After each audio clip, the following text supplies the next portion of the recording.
we're still here, still making videos, still surrounded by a stink bug infestation that I think we have on the run finally, but we may also be on the run from Hanky's friends, who may or may not hunt people on private islands for sport, which is oddly fitting for our series on movies remaking the Richard Connell story, The Most Dangerous Game, which most people today haven't even read. As a matter of fact, I've read it. Well, that's great, Hanky. Would you like to unpack that for everybody and explain the basic plot then? Hey, wait a minute. Settle down here. Let's think about this. No, actually, we don't have the time. Sorry, everybody. You can get a rundown of the plot in Chapter 1 of this series. Hanky's concerned that his big-wig, muckety-muck, psycho, skin-suit-wearing friends are going to get him now. He was a lot more fun when he was tripping from that bug he ate. Now he's sobering up a little, realizing the gravity of his situation. What am I gonna do? You're just going to relax, okay? What am I gonna do? You're going to sit and watch a bunch of movies with me, or get the out of here, okay? I'm trying to run a channel, bro. I have no safe place to go. People are threatening my life. Yeah, okay, well, the die's been cast, right? So just lay low. There's nothing you can do about it now, so let's just finish the video, okay? Now, if you've been following along so far, you'll notice that the transformation to full-blown action movie is complete. It could be argued that The Most Dangerous Game was always an action movie, except that the action movie as a genre proper didn't really find its final form until the 1980s. Many genres carry action genre elements in them. Robin Hood is an action movie, but it's more of an adventure movie. War movies have action, and most require action to work as a film, but they're war movies primarily. Car chases and shootouts happen in thrillers and noir movies and crime movies, but the action is only part of the film. Same goes for sci-fi movies. The sci-fi angle takes the claim to prime genre. Westerns were the action movies of their day and could even be an action movie made today, but it still takes a backseat to the Western conventions when you describe it to a friend. It's a Western, but with lots of action. When I think of an action genre film, I feel like the action elements are the prime focus, the action star themselves being some larger-than-life badass. The explosions and shootouts or fight scenes and car chases, they are the movie. It's pretty undeniable that regardless of genre, the 80s and 90s defined that blockbuster vehicle so well. It's this guy trapped in a building with terrorists, or it's this guy and he's trapped on a boat with terrorists, or it's this guy and he's trapped on a train with terrorists. I swear I have other examples. Wait, it's this guy who has to fight in a tournament of fighty fighters for his honor, or sensei, or whatever, like Kickboxer or Lionheart or Bloodsport or The Quest or Enter Dragon or Mortal Kombat or Best of the Best Part 2 or Rocky 1, 2, 3, 5, Anyway, the 90s action heights were also reflected in how the Most Dangerous Game story was utilized at the time. We saw in the last chapter how the 80s started to lean more into the genre and looked at a couple direct-to-video examples, but in 1994 we got two of the best-known mainstream action movie versions of this story, Hard Target and Surviving the Game. But we also have a few surprises in store for the list, as well as a bonus section at the end covering the Most Dangerous Game shows. Let's jump back to 1994. Of the two 1994 Most Dangerous movies, Hard Target is the more fun, stylized, hyper-real comic book version, starring Jean-Claude Van Damme as Chance Boudreau, a Cajun day laborer down on his luck who is approached by Yancey Butler, who is looking for her estranged father, who has been homeless and living on the street. He got caught up in an underground human hunting scheme perpetrated by Lance Henriksen and his gaggle of motorcycle-riding mercenaries. The movie is a super fun action extravaganza, expending over 25,000 rounds during a production and making $74 million against a budget of $20 million, which also makes this the most profitable game of all the Most Dangerous adaptations. There are many Most Dangerous moments, like JCVD setting booby traps even if they make no sense whatsoever. What are you doing? I'm leaving a surprise for my friends.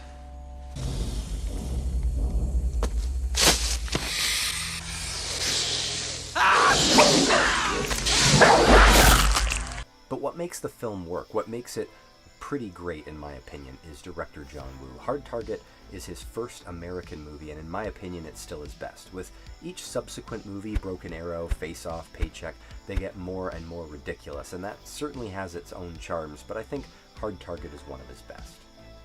No doubt his best work is his Hong Kong work just prior to that with Hard Boiled and A Better Tomorrow, But it's undeniable that Woo is what gives this movie its oversaturated sense of cool. All of John Woo's hallmarks and tricks that elevated Chow Yun-fat in his previous movies to a god of killers were now applied to Van Damme. Keep the dialogue light, slow motion for about a third of the runtime, use an exotic location, being in New Orleans, and let those doves fly.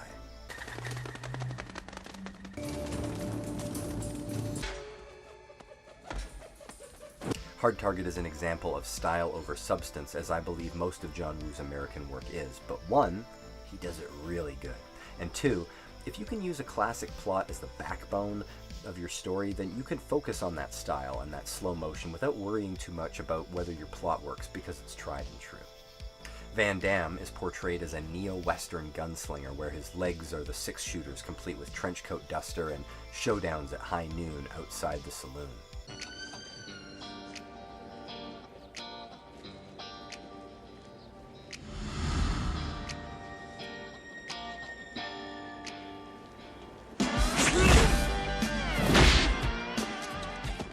Fouchon, played by Henriksen, is our Zaroff character who, while motivated primarily by greed, does have a sort of philosophy behind his business. It has always been the privilege of the few to hunt the many. Soldiers, policemen, fighter pilots, men who kill for the government do so with impunity. Now all we do is offer the same opportunity for private citizens such as yourself. It's also refreshing to move the action from a forest or jungle island to downtown New Orleans. Filming at night in the world of John Woo, it's totally feasible somehow. What isn't feasible is for the ratings board to tell Woo just why they wouldn't give him the R rating he needed for theatrical release, and he had to send the movie back 8 times, just guessing what they had a problem with. In the end, most of the cuts came out of the violent deaths at the climax of the movie in the Mardi Gras float graveyard or warehouse or whatever that place was. There's also a work print with that extended runtime that is available online as a bootleg, but unless there's a good quality print of that footage, there's no way to cut that back into the movie without a severe noticeable quality drop. And it's worth noting that there isn't much more plot-driven material that would help improve the original cut. Plus, the theatrical cut's a tight 97 minutes, and I think it worked really well. And honestly, it must have worked, because there was a direct-to-video sequel to the action classic made almost 25 years later. No John Woo, no Van Damme, and nothing that connects it to the first aside from the title and the theme of humans being hunted for sport. But this isn't a title you could so easily discard with any other direct-to-video movie. Both the star and the director make this movie something a little more special. Roel Rhine, I'm not sure, is a master of small crew productions that maximize small budgets on direct-to-video sequels like Death Race 2 and 3, Scorpion King 3, The Man with the Iron Fists 2. And the star is Scott Adkins, who himself is a workhorse of direct-to-video action movies and one of the last legit old-school action stars still doing it today. Rather than New Orleans, the film is set in Myanmar but filmed in Thailand. Genre fans will also make note of co-stars Rona Mitra and Robert Nepper, and Star Wars fans will recognize Tamura Morrison, Mr. Boba Fett himself. The entire movie cost $5 million and shot in 20 days in Thailand. The director also doubled as the director of photography, the camera operator, and whatever else the production needs at an incredible speed, considering how much they were able to accomplish in 20 days. This isn't a fight. That's murder. No, it's a hunt. It's fucking insane. This is bullshit, Aldrich. I didn't sign up for this shit. Now, I know people easily scoff at any comparison between Hard Target 1 and 2, and I think 1, it's unfair to compare a $20 million budget in the 90s to a $5 million budget in 2016. Comparing most directors to John Woo is unfair, and theatrical 90s movies compared to digital direct video in the 2010s, these are just two different animals. So that's all futile in my opinion. But also, 2, it's 25 years later, man. We got a sequel, and it's got a cool action star like Scott Adkins. It's got slow motion, and it's got doves. It's got a helicopter boat chase, which is only worth mentioning because it's a sequence John Woo wanted in the first movie but didn't get. So it's not better than the original. Most sequels aren't. But this one's alright. Now, the same year that John Woo gave us his first American film with Hard Target, Ernest Dickerson released his version of The Most Dangerous Game immediately after, called Surviving the Game, starring Ice-T. The differences between the two films are in the intention of the films. While Hard Target was a movie about rich assholes hunting homeless people for sport depicted in a highly stylized way that accentuates the action and the kicking and the explosions, Surviving the Game is a movie about rich assholes hunting homeless people for sport, but in a much more realistic and disturbing way. The cast is an embarrassment of riches with Gary Busey, F. Murray Abraham, Rutger Hauer, and John C. McGinley. Gary Busey has maybe the highlight of the film in this monologue where he describes killing his dog as a boy in order to turn into a man. It's really toxic masculinity at its final form. I followed my dad. We went around a clump of trees. There's a little corral built. There's Prince Henry Stout chained in the middle of the corral. My dad took out a pocket full of cherry bombs and put them in my hand and said, "Get in the corral. Here's a lighter. I want you to light those cherry bombs and throw them at the prince. You're gonna face manhood. You're gonna fight that dog to the death. He's gonna kill you, or you're gonna kill him. Now!" The film is obviously not a direct adaptation of the Most Dangerous Game story, but the influence is pretty distinct.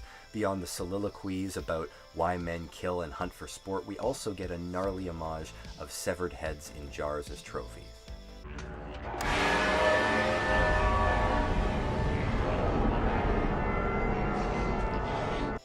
I think Ernest Dickerson deserves more acclaim than he gets as a director. I feel like his most respected and recognized work is as Spike Lee's cinematographer, but over the years Dickerson has put together some pretty sweet titles.